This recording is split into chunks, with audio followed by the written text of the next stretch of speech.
আসলে আজকে একটা সমস্যার মধ্যে পড়া গেছে, কারণ এমন একটা কনভোকেশনে আসলাম, যাদেরকে সার্টিফিকেট দিচ্ছি তাদের চেহারা কিছুই দেখছি না, একেবারে অন্ধকার।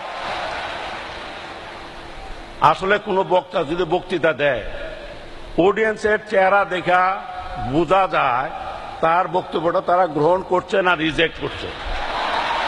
এখানে কিছু বোঝার উপায় নাই, কিছুই আমি দেখি না। আর আমাদের এখানে এত বেশি ফ্লাড লাইট দেওয়া হয়েছে, মনে হয় আমাদেরকে একটু বেশি বেশি দেখা যায়। এটা হলো আলো আর আধারের একটা খেলা, এই অবস্থা। বিষয়টা হলো, আমি এই লিখিত বক্তব্য তো একটা আনছি, এটা প্রায় শেষই হয়ে গেছে, আর সামান্য রয়েছে। এর বাইরেও আমি কিছু বলতে চাই। সেটা হলো, আমার নিজের কাছে অবাক লাগে, কারণ আমি ঢাকা বিশ্ববিদ্যালয়ের চ্যান্সেলর। 1961 সালে আমি মেট্রিক পাস করছি এবং মেট্রিক 3rd ডিভিশন। আর আইএ পাস করছি, এটা তো এক সাবজেক্ট, অর্থ লজিকে রেফার্ড। ঢাকা বিশ্ববিদ্যালয়ে যখন আসলাম ভর্তি হওয়ার জন্য, তখন ভর্তি তো দূরে করতে, ভর্তির ফর্মটা পর্যন্ত আমাকে দেওয়া হলো না। বন্ধু বান্ধব অনেকে তো ভর্তি হলো, আর ছাত্র রাজনীতির সঙ্গে তো ওই সময়তে আমি যুক্ত। তখন যখন এখানে ভর্তি হইতে পারলাম না, বাধ্য হয়ে আবার নিজ জেলা দয়াল গুরু কৃপায় গুরুদয়াল কলেজে ভর্তির সুযোগ পেয়ে গেলাম। তবে 61 সালে আয় বৃদ্ধি আন্দোলন থেকে শুরু করে বিভিন্ন আন্দোলন সংগ্রাম, যেহেতু আমরা ঢাকা বিশ্ববিদ্যালয়কে অনুসরণ করতাম, যার জন্য প্রায় ঢাকা আসতাম এবং বিভিন্ন হলে রাত্রিও যাপন করতাম। এমন কোনো হল নাই তখনকার যা ছিল যে হলের মধ্যে ঢুকি নাই বা থাকি নাই। অবশ্য রুকিয়া হলে ঢুকি নাই, থাকিও নাই, ওই সুযোগ ছিল না। তবে রুকিয়া হলের আশেপাশে ঘোরাঘুরি করছে কম না।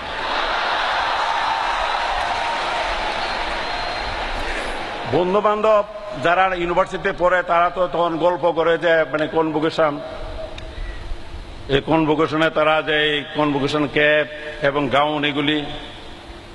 তা আমরা তখন কলেজে পড়লো, সেটাও ঢাকা বিশ্ববিদ্যালয়ের অধীনে ছিল, কিন্তু যারা অনার্স মাস্টার্স পড়তো কনভোকেশনে তাদেরকে ডাকা হতো। সুতরাং আমাদের এই ধরনের কনভোকেশনে ক্যাপ বা গাউন পরার কোনো সুযোগ ছিল না। মনে খুব খায়ের ছিল, এই কাজটা পারতেছি না। কিন্তু আল্লাহর কি লীলা খেলা বুঝলাম না, যে ইউনিভার্সিটিতে আমি ভর্তি হইতে পারলাম না, সেই ইউনিভার্সিটিতে আমি চ্যান্সেলর হয়ে আসছি। আর শুধু এই ইউনিভার্সিটি না, যতগুলি বাংলাদেশের যতগুলি পাবলিক প্রাইভেট বিশ্ববিদ্যালয় আছে, সবগুলির এই চ্যান্সেলর। এই চ্যান্সেলর হিসাবে প্রায় জায়গাতে আমার সমাবর্তনে যেতে হয়। এখন এই 1.5-2 ঘন্টা 2.5 ঘন্টা এই ক্যাপ আর সিনথেটিক কাপড়ের গাউন লাগায় বসে থাকা বড় কঠিন, কারণ এই সিনথেটিক কাপড়ের ভিতরে কোনো বাতাসই ঢুকতে পারে না। আর গরম যদি যখন থাকে তখন তো অবস্থা কাহিল।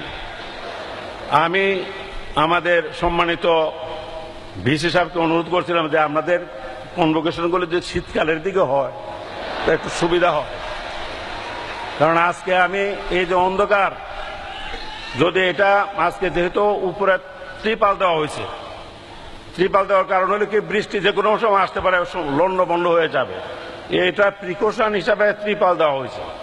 যদি এটা জানুয়ারি ফেব্রুয়ারির দিকে যদি হতো তাহলে এই ত্রিপাল দেওয়া হতো না। ত্রিপাল না দিলে এই অন্ধকার অবস্থাটা সৃষ্টি হতো না, তাহলে মোটামুটি চেহারা কিছু দেখা যাইতো। সুতরাং ভবিষ্যতে বিসি মহোদয়কে আমি অনুরোধ করব কনভোকেশনগুলো যেন মোটামুটি শীতকালের দিকে যখন বৃষ্টি বাদলার কোনো সম্ভাবনা থাকবে না ওই সময় করার জন্য। আমি ছাত্র রাজনীতি করছি এবং একটা তদানীন্তন কিশোরগঞ্জ মহকুমার একটা ছাত্র সংগঠনের প্রতিষ্ঠাতা সভাপতি হিসাবেও আমি কাজ করেছি এবং গুরুদায়াল কলেজে আমি ভিপি জিএস ছিলাম নির্বাচিত। তখন ছাত্রদেরকে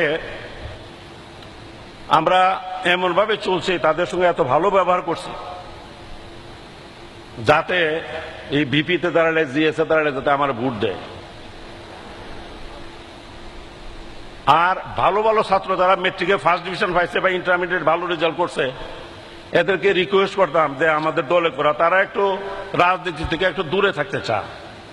তখন তাকে দুর্বল করার সময় এমনও খবর রাখছি, অনেক সময় খবর পেলাম একজন ফার্স্ট ডিভিশন মেট্রিক পাস হচ্ছে, লজিং থাকে, সে জ্বরে আক্রান্ত, তার জন্য ডাব কলা আনারস মানারস নিয়ে দেখলাম গেছি। অর্থাৎ তাকে দুর্বল করা যাতে আমার দলের সঙ্গে সম্পৃক্ত হয়। এইভাবে সাধারণ ছেলেদেরকে, যারা যখন সাধারণ ছেলেরা যখন কলেজে ভর্তি হওয়ার জন্য আসতো তখন তাদের ফর্ম পর্যন্ত পরীক্ষা মানে ভর্তি ফর্মগুলি ফিল আপ করে দিছি। প্রথম তারা বুঝতো না, নিজেরা এসে ফর্ম ফিল আপ করে দিছি। এইভাবে সাধারণ ছেলেদের সঙ্গে সম্পৃক্ত হয়েছি যাতে তারা আমাকে ভালোবাসে, আমার সংগঠন করে, আমাকে ভোট দাঁড়ালে ভোটে দেয়, আমার প্যানেলকে ভোট দেয়, এই ধরনের ভাবে চেষ্টা করছি। কিন্তু এখন কি হয়েছে বুঝি না। এখন নিজের কথা আর কি বলবো, মানে সব কাজ একটা অগ্রিম করে ফেলছি। তো মেট্রিক পাস ইন্টারমিডিয়েট পরীক্ষা দিয়েই ইনশাল্লাহ বিয়া কাম করে লেছি, বিয়ে করে ফেলছি। এখন বিশ্ববিদ্যালয়ের অনেক ছাত্র সংগঠনের শুনি ছাত্র নেতাদের প্রেসিডেন্ট সেক্রেটারি বা বড় বড় পদে যারা আছে তারা বয়স থেকে 45 থেকে 50, মানে 45 থেকে 50 যদি হয় তাদের বয়স, যারা ছাত্র নেতা। তাহলে আমি তো 20 বছর বয়সে বিয়ে করছিলাম, না আমি আর্লি করছি। তবে মানে 25-26 বছর তো মোটামুটি একটা বিয়ার বয়স বলা যায়। তো 25 বছর বয়সে যদি একটা লোক বিয়া করে তো 50 বছর হলে তো তার একটা ছেলে, 21-22 বছরের একটা ছেলে তারই থাকবে, ওই ছেলেই তো ইউনিভার্সিটিতে পড়ার কথা। এখন কি বাপ পুত মিলে একসঙ্গে ইউনিভার্সিটিতে পড়বো নাকি? বাপ নেতা আর ছেলে হলো বিশ্ববিদ্যালয়ের ছাত্র, এটা তো হতে পারে না।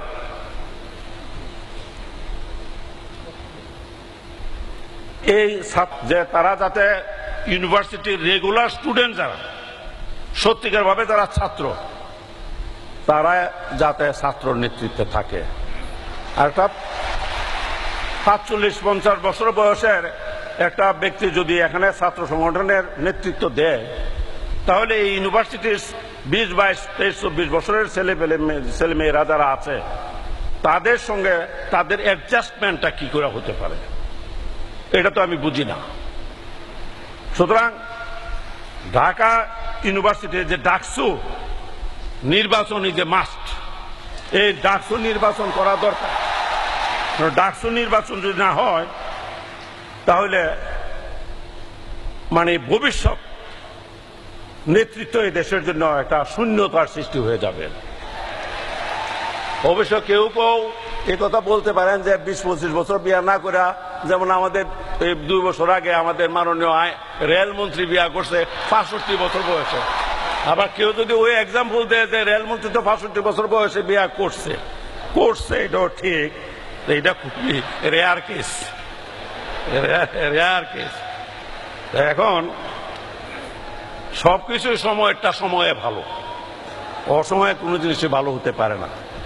এমনকি আমাদের যে মৌসুমি ফল, যেমন আমাদের এখানে বলে যে 12 মায়া কাঁঠাল, এটাও আছে, কিন্তু এই বৈশাখ জ্যৈষ্ঠ আষাঢ় মাসের যে কাঁঠাল, এই কাঁঠাল যে মজা লাগে, কার্তিক মাস অগ্রহায়ণ মাস আশ্বিন মাসের কাঁঠাল সে মজা লাগে না। এটা মনে রাখতে হবে। সুতরাং আমার অবশ্যই ইতিহাস সবই অন্যরকম। 61 সালে মেট্রিক পাস করলে 65 সালে বিএ পাস করার কথা ছিল, এই বিএ পাস করলাম 68 সালে, 69 সালে, অর্থাৎ 4 বছরের জায়গায় প্রায় 8 বছরের লাগা গেল।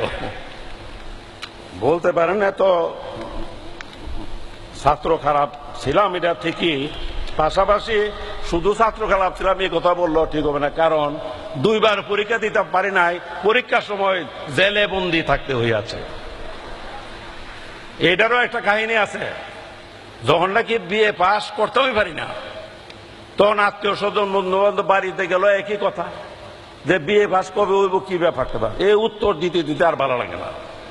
পরে একটা চিন্তা করে ভাবলাম যে তখন আইয়ুব খান মুনায়েম খাঁর বিরুদ্ধে আন্দোলন করতেছি, আন্দোলন তুঙ্গে। পরে এক জনসভার মধ্যে, কিশোরগঞ্জে বিরাট জনসভা স্টেডিয়ামে, সেখানে বক্তৃতার মধ্যে ভাই সব ভাইয়ের আমার, যতদিন পর্যন্ত স্বৈরাচার আইয়ুব খান মুনায়েম খানকে উৎখাত করতে না পারবো, ততদিন পর্যন্ত আমি বিএ পাস করতে চাই না। প্রায় 70-80 হাজার জনতা ছিল মাঠের মধ্যে, সবাই করতালি দিল,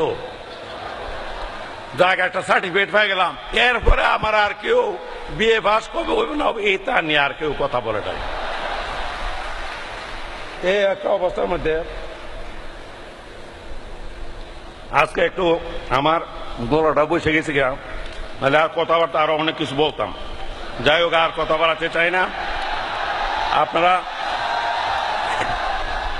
ভবিষ্যতে যদি আপনাদের এখানে আসার সুযোগ সৌভাগ্য হয়, তাহলে কথা আসলে লিখিত বক্তব্য যারা ভালো ভালো কথা লিখছি, কষ্ট করে লিখছি, আমার অফিসের কর্মকর্তারাও আমাকে সহযোগিতা করছে, কিন্তু এই মনের কথা সবকিছু লেখা বড় কঠিন।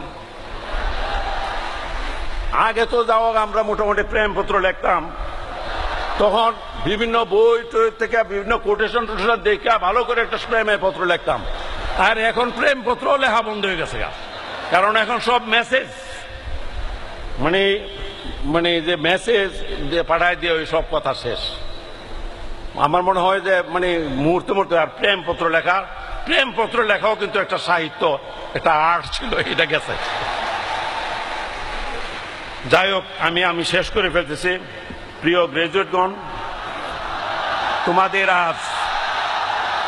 তোমাদের আজকের এই অবস্থানে পৌঁছানোর পেছনে রয়েছে তোমাদের শ্রদ্ধেয় পিতামাতা, শিক্ষক মন্ডলী সহ সমাজ, দেশ ও জনগণের বিপুল অবদান। তোমরা তাদের কাছে ঋণী।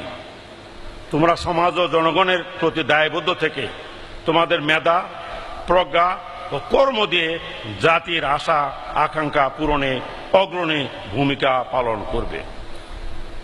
সব সময় নৈতিক মূল্যবোধ, বিবেক ও দেশপ্রেম জাগ্রত রাখবে। কখনো অন্যায় ও অসত্যের কাছে মাথা নত করবে না। তরুণরাই জাতির কর্ণধার, ভবিষ্যতে তারাই দেশ পরিচালনা করবে। আজকের প্রতিযোগিতামূলক বিশ্বে টিকে থাকতে হলে জ্ঞান বিজ্ঞানের প্রতিটি ক্ষেত্রে নিজেকে অধিক যোগ্য করে গড়ে তুলতে হবে। প্রতিদ্বন্দ্বিতা মোকাবেলায় সবসময় সাহসী ও উদ্যোগী হতে হবে। তোমাদের সঠিক নেতৃত্বে দেশ হবে সমৃদ্ধ, উন্নত। জাতি তোমাদের দিকে তাকিয়ে আছে। মনে রাখতে হবে নিজেদের আত্মপরিচয়ের কথা, মাতৃতুল্য এই বিশ্ববিদ্যালয়ের কথা, অনেক রক্তের বিনিময়ে অর্জিত স্বাধীনতা, আমাদের প্রিয় দেশটির কথা। বললে চলবে না, তোমাদের সামান্যতম নেতিবাচক কর্মকাণ্ড আমাদের বিশাল অর্জনকে ম্লান করে দিতে পারে। আর একটা কথা বলি, কর্ম উপলক্ষে তোমরা পৃথিবীর যে প্রান্তে থাকো না কেন, এই দেশ ও জনগণের কথা ভুলবে না। তোমরা বড় হও, সফল হও, তোমাদের উজ্জ্বল ভবিষ্যৎ কামনা করি।